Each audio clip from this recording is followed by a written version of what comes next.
Okay, welcome everybody. Thank you so much for your time today. Today's webinar is all about end-of-year data and reports in a virtual school for children in the early years foundation stage. Can everyone hear me okay? Could you just type okay in the chat box so that I know that you can hear me? Wonderful, that's great news. That's always a good start, isn't it? So please can you turn off your video if you haven't already? I have muted your mics just so there's not too much distraction as we go through. If you do want to say anything at all throughout the webinar, you are more than welcome. This really is a collaborative webinar where we will all learn from each other. So just please let me know in the chat box first if you would like to speak, and then you can unmute your mic. There will also be specific opportunities to share your screens and your ideas later on in the webinar. So I added photos of our children on the slides throughout the webinar, firstly because they make me smile, but most importantly so that we can keep in mind the purpose of end-of-year data and reports, and that is the children. There is little point in doing anything in school if it doesn't positively impact the children. So hopefully these photos will help to remind us of that and will hopefully also make us smile. If you've just joined us, welcome. Could I ask that you turn off your mics, please, and turn off your videos as well, just so that there's not too much distraction as we go through. Thank you so much.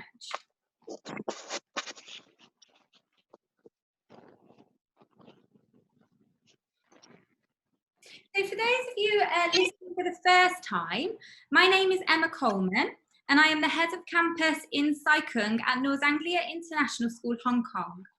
And I'm the EYFS Teaching Fellow for North Anglia University. This is my third webinar now.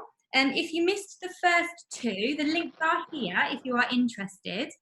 They are more focused on the teaching and learning within a virtual school. May still be of use to you. Our school in Hong Kong is still closed to children. We have been closed since the end of January and have been offering our children a virtual school experience since then. As we started to prepare and discuss end-of-year data and reports, it became clear that collaboration linked to this aspect may be useful, as end-of-year data and reporting at this very different time is going to need much deeper thought, consideration, and conscious planning to ensure that it is meaningful, relevant, useful, and appropriate for all the parents and the children in our school.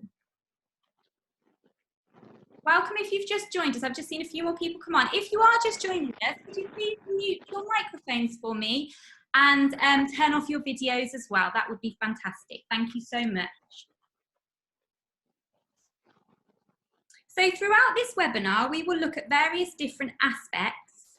And as mentioned before, there will be time for you to share your ideas too, if you wish to. If you do not wish to share on this webinar, but have some great ideas, there will be a link to a Padlet at the end so that you can add your ideas onto there instead. So today, we are going to look at the usual purpose of end-of-year data, so at the end of a normal school year, new ideas linked to end-of-year data within a virtual school, with an opportunity for you guys to share as well, the usual purpose of end-of-year reports, and then some new ideas linked to end-of-year reports within a virtual school, again with an opportunity for you guys to share. And then any further questions or ideas, and then we will close and we'll have opportunity for more collaboration after the webinar via a Padlet.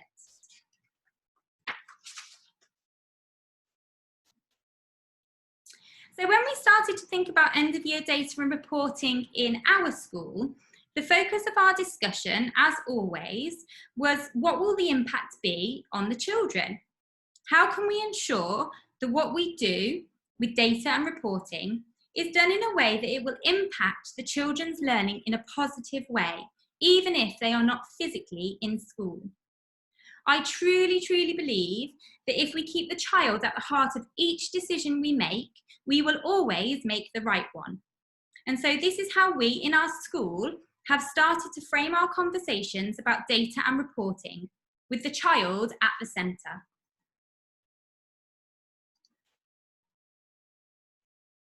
In a normal school year, if there is ever such a thing, the main purpose of collecting end-of-year data would be to analyse classes and cohorts data to see if there are any groups of children who achieved highly or who did not achieve. There may be planned next steps linked to this. We'd look at whether there were any areas of the curriculum where children did not meet expectations and unpick this further to see if there is any need for curriculum change. We'd look at what needs to be in place the following year to support individual children or groups of children linked to key findings from the data. We'd analyse and unpick progress data to see if there are any changes that need to be made to teaching and learning, or see if any particular children or groups of children need additional support the following year. Data also allows staff to celebrate success, to unpick and share the reasons for this success, and to plan together next steps linked to areas that were not quite so successful. So here is an example of the type of end-of-year data collection and analysis that happens in our school during a normal school year. This example is taken from a reception class. So I wanted to share what we would normally be doing with data analysis at the end of the year. This is an example of the reception data analysis from last year. So normally I would be starting with the key measures linked to data analysis. So I'd be looking at the children who achieved a good level of development. I would be looking at the children who achieved at least expected in all 17 early learning goals. I would be looking at average point scores for children as well. And I would be comparing this with children who just did reception with us at our school, and also the children who did the whole of the early years foundation stage with us as well. I would then have a look at attainment and look at the different areas of attainment and whether there were any areas that were a little bit lower. So for example, here you can see that the data in understanding the world, people and communities was a little bit lower than the world and technology. So that would allow me to ask some questions and dig a little bit deeper. I would then compare the attainment for boys and girls. This cohort, actually, the boys were a lot weaker than the girls, especially in reading and writing. And so it's just unpicking why that was, what can we do with our provision next year for those children, and what can we do next year with the provision for the children coming up into reception. I also looked at progress data, so how many jumps progress all of the different children made in all of the different areas. Then looked at data highlights and some key information as well. And I looked at children who had made good or outstanding progress as well. And again, highlighted areas where they may not have made as much progress as we would have hoped. I would then look at point scores, so average point scores. I've obviously made all of this anonymous. These would normally be children's names here. But I would look at the average point scores for different areas of learning and also for different children to see if there's any stories that can be told there and any lessons learned from that data. And then the last thing that I would look at is who achieved a good level of development. So again, I've made this anonymous, but the highlights are the children who did nursery and reception with us. And as you can see, all of them made a good level of development. However, some of the children that just did reception with us didn't. So it's about what we can do for those children. We really looked carefully at that last year. And then just some more data linked to the boys and the girls who were achieving a good level of development. So as you can see, it's very, very thorough data analysis, really useful data analysis that can tell us a lot. But actually, do we need to be doing that this year? And will it actually tell us anything that can help the children with their learning next year? So now we need to think, what would be the purpose of end of year data now? I am not sure whether we can gather meaningful data because we don't know how much of the learning we can see is independent. We don't know how much of the learning is embedded or consolidated. And we certainly can't see whether the learning is truly understood and whether it can be applied to different scenarios and situations. Therefore, we currently feel that saying X amount of children met or didn't meet end of year expectations, or working out the average point scores, or how many children achieved a good level of development is not really going to be that useful and is not going to impact learning. Therefore, doing it in the traditional way will probably not be considered in our school. This may change if we get our children back in school and if it would be meaningful, but for now, we will be looking at data more holistically as information and gathering data about individual children rather than groups of children. And this will be discussed later with examples, and there will also be an opportunity for you to share your ideas too.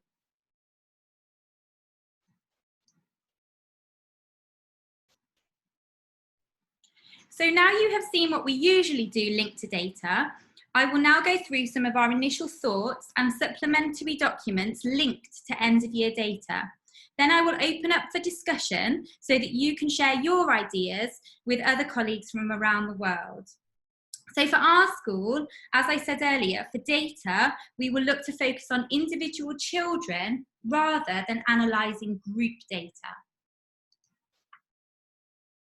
So we currently have a pupil progress review, PPR document in place that is being constantly edited by teachers as they learn more about the children each day. If our children get back to school physically, this will be the key document that we use to support children in the few weeks that they are in school. And teachers will be editing and amending this document in response to what is seen when the children are in school in person. If they do not come back to school, this document will be the starting point for the child's next class teacher. This document is written for each child in each area of learning, and as you can see from this anonymous example, it offers useful data and information that can be used to plan next steps for children. In addition to the PPR, for each child, we will complete an end-of-year expectation highlighted document based on the information we know. So this is an example document for a child in nursery, who's actually my daughter, and the child's teacher has just highlighted some of the key aspects that this child needs to work on linked to end-of-year expectations, and we use this document to plan next steps this year and or we'll pass it on to the child's next class teacher for them to use as well. In addition to the PPR document and end of year expectations highlighted grid, a parent consultation document has been created in preparation for each parent consultation that will be taking place next week. This document will be edited and adapted during and after the parent consultation to build a picture and to gather data or information about each child and their learning and development based on conversations with parents. All these documents will be the aspects of data that will be handed to the child's new class teacher next year, or use this year if we can get our children back into school to help plan starting points for each child. It will be vital when children get back to school that we start the curriculum from the child, rather than trying to force children into a curriculum that they may or may not be ready for. It will be more important than ever to be really flexible, really responsive and adaptable with our approach to teaching and learning, and to personalise our approach to teaching and learning using this key information for each child. So now I will open up to see if anyone has any other thoughts on end of year data. We will talk specifically about reports after this, but for now, we'll just open up for data conversations, because what we have planned may not work for each school, and we may have missed something that colleagues in other schools have thought about. So if you would like to share anything either verbally or by sharing your screen, can you just type in the chat box now? And then I will invite you one at a time to unmute your mics to share.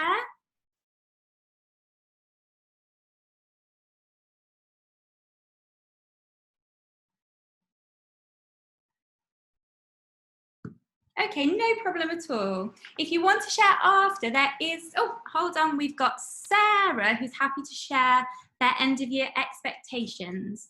So Sarah, I will stop sharing my screen. And then if you want to unmute your mic and then talk to us about your end of year expectations. Hi, can you, and is it screen shared yet? So you should be able to share it now. Okay.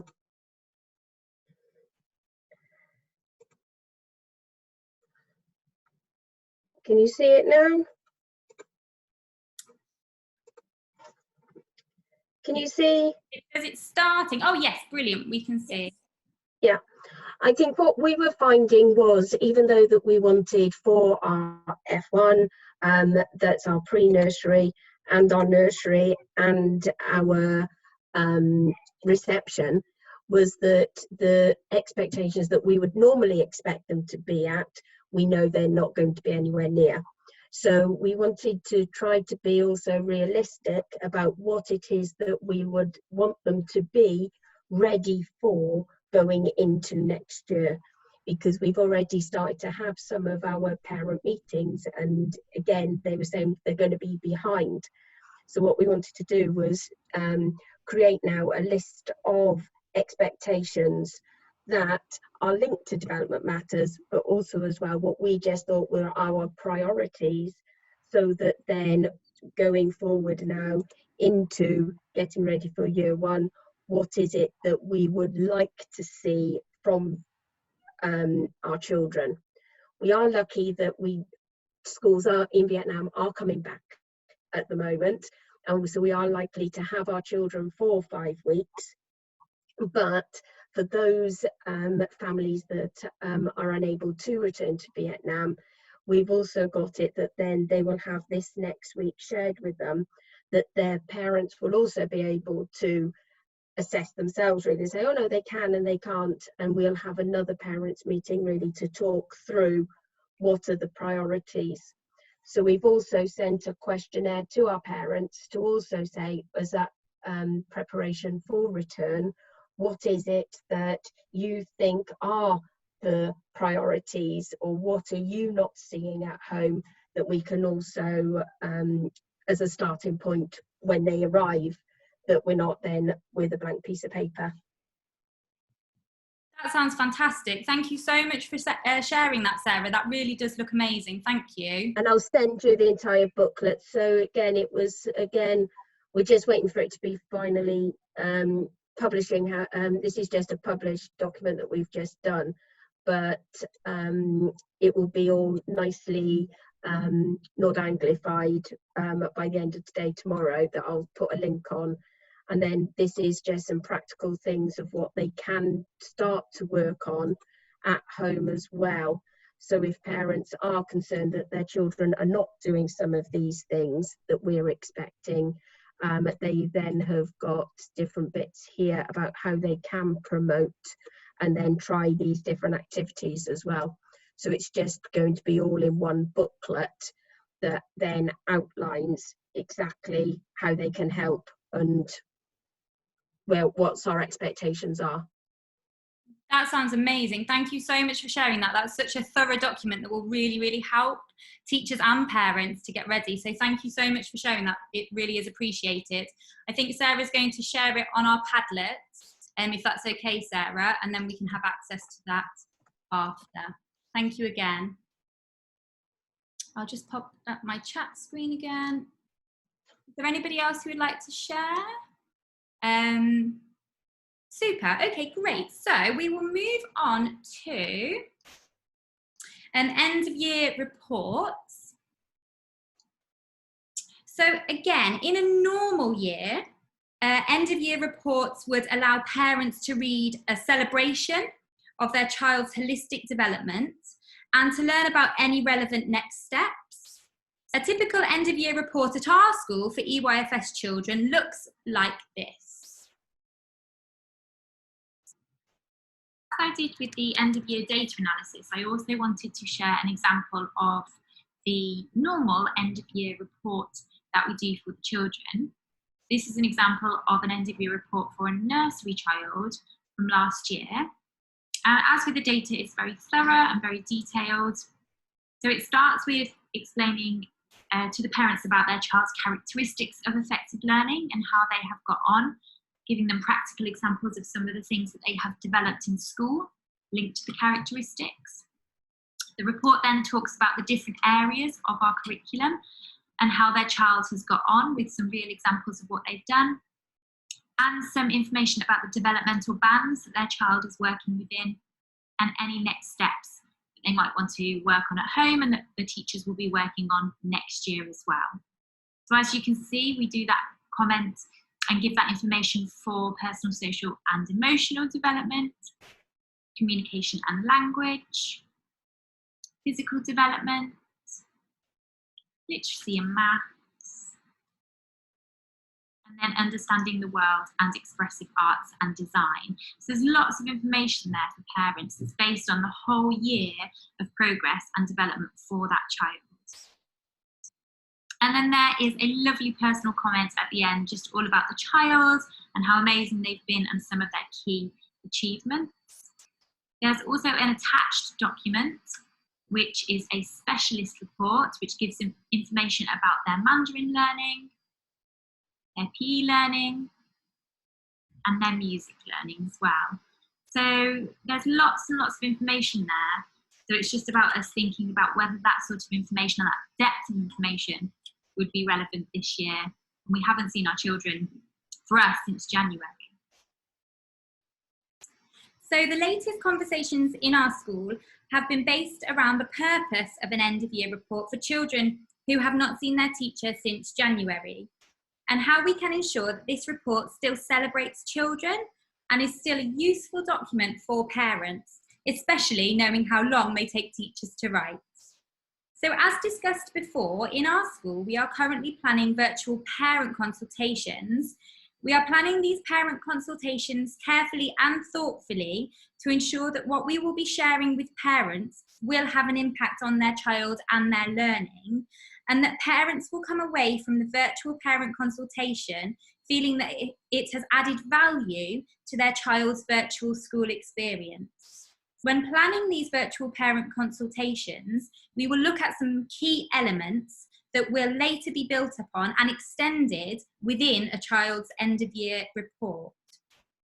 For us, the purpose of an end of year report now will be to build upon and consolidate what will be talked about in parent consultations, and to celebrate the child and their developments through the whole year.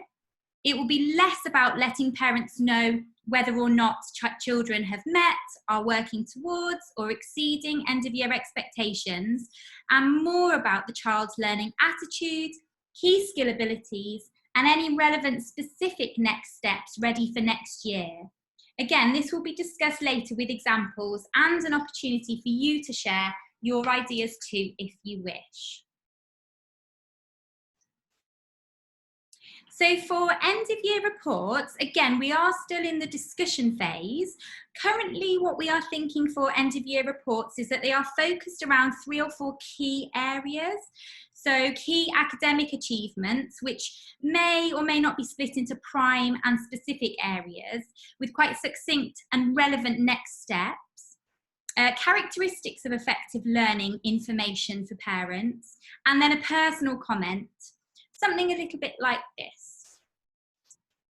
This is a draft end of year report with some of our initial ideas on. So this little girl is my daughter. She is in nursery, and so her report would start with a photo of her pulled from Tapestry, and then it would be split into 3 sections.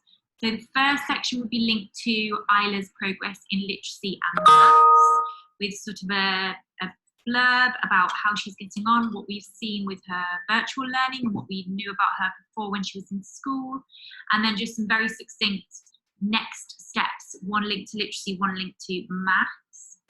The next section would be potentially linked to characteristics of effective learning, so a blurb about how Isla gets on with collaboration, with perseverance, with those learning to learn skills. And then the final section would be a personal comment to the child which would also include some information about sort of her personal, social, emotional skills, her communication and language skills, and any particular strengths that she might have in other areas of the curriculum. And we were thinking that this part would be written to the child just to make it a little bit more personal. So that's sort of a first draft of some of the initial ideas that we are having here. So another idea is that this report would then be supplemented with some resources that can support parents with their child's learning, maybe online resources and potentially physical resource packs as well, that parents could pick up from school to support them more at home. We are currently running some parent workshops online linked to key aspects of our curriculum. So we may also look to run more workshops for parents linked to key aspects of the reports too, so that they can support their child at home with this using our supportive advice. I have also been looking on the internet and in EYFS groups on Facebook for further ideas. I've seen some schools who will be doing an additional parent consultation in place of a report, typing up the minutes from this to share with parents instead. I also saw a lovely idea about writing reports as a letter to the child, as a learning story, sharing the key highlights from the year, which include literacy and maths comments, but with a focus on characteristics of effective learning, personal, social, emotional development, and communication and language. I've also seen schools who are going to be writing their reports with a sole focus on those prime areas of learning, so PSED, communication and language, and physical development. So now I will open up to see if there are any other thoughts on end of year reports. As like I said before, what we planned may not work for every school, and we may have missed something that colleagues in other schools have thought about. So if you would like to share anything verbally or again by sharing your screen, can you just let me know in the chat box now?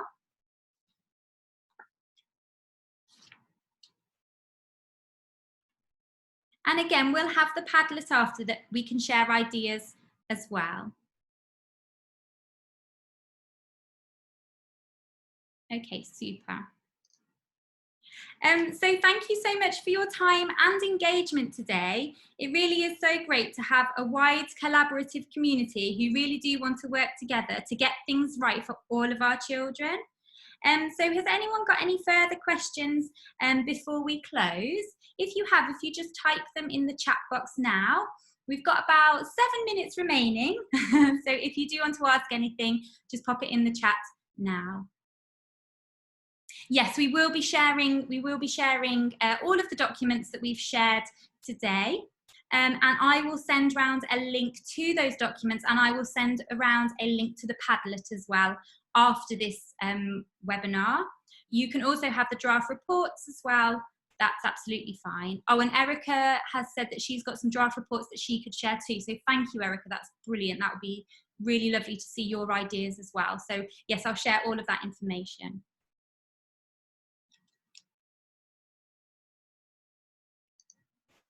So here is the link to the Padlet. Like I say, I will share it as well after the meeting. So please don't worry if you can't scan that QR code at the moment. So please feel free to add thoughts and ideas onto the Padlet to share with everybody in this meeting. So thank you again for your time today. I really do hope that you found the webinar useful. As always, your feedback is much appreciated to ensure that we get things right when we are sharing and collaborating together. So take care and all the very best for the rest of this year. I really look forward to speaking with you again soon in the near future. So thank you very much. Thank you, everybody. Thank you.